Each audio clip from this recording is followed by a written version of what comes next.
Hi, Assalamualaikum warahmatullahi wabarakatuh. In this video, I'm going to continue with examples related to proving the trigonometric identities.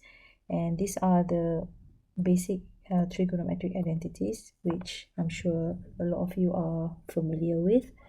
Now, we are going to prove it using the very simple basic definitions, which I have shown you in the previous video. The definition here where you have this is equals, the length here is x and this is y, and the hypotenuse is given by r. So according to the Pythagoras theorem, r can be obtained by this formula, which is the square root of x squared plus y squared, and therefore I can also say that therefore r squared must be equal to x squared plus y squared. So now let us try and do the first question, which is question A. Sine square theta plus cos square theta is equal to 1.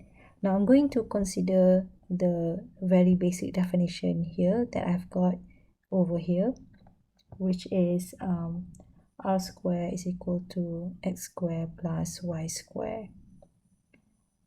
Now, okay, I'm going to write down that expression. So I have x squared plus y squared is equal to r squared. So this one comes from here.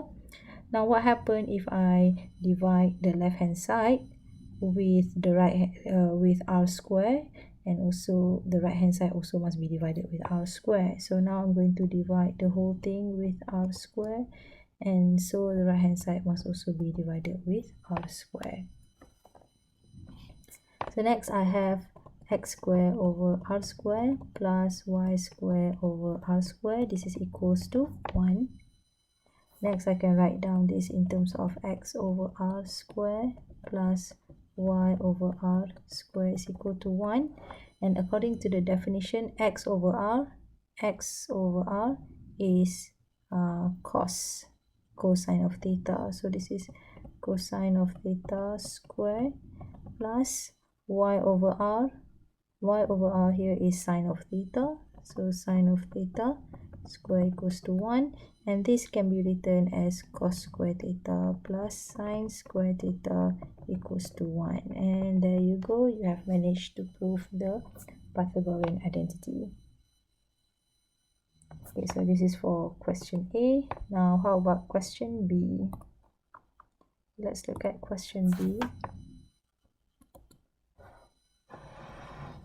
So again, let's say I have x squared plus y squared is equal to r squared. So we start off with this basic idea that we have over here. And if I divide the whole left hand side with x squared, therefore the right hand side must also be divided with x squared. Now we can simplify the process. So I have x squared over x squared plus y squared over x squared plus r squared over x squared. So what happened here is this one will become 1 plus this is y over x squared is equal to r over x squared.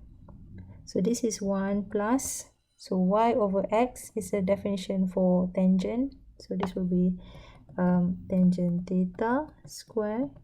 Now r over x is a definition of secant. So this is secant of theta squared. Now this can be written as 1 plus tangent square theta is equal to secant square theta. Okay, so there you go. Alright, and the last identity. So let's look at the last identity here. So again, we're going to start off with something very basic, which is we have x squared plus y squared is equal to r squared. Now let's say I divide the whole left hand side with y squared. Therefore, the right hand side must also be divided with the same term, which is y squared. Now we can simplify the whole look. So we have x squared over y squared is equal plus y squared over y squared. I'm just going to erase that.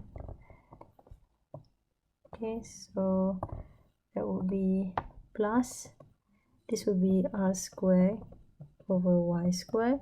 X, this one will be written as x over y square plus 1. Y square over y square is 1. This is equal to r over y and square. Next, according to the definition, x over y. So x over y will be cotangent. So this will be, I'm going to write down the answer here. So that will be cotangent of theta square plus 1 is equal to r over y is cosecant. So this is cosecant of theta square, and this can be written as cotangent theta squared plus 1. This is equal to cosecant of theta squared. Okay, so this is the last Pythagorean identity. And thank you very much for watching. I'll see you in the next video.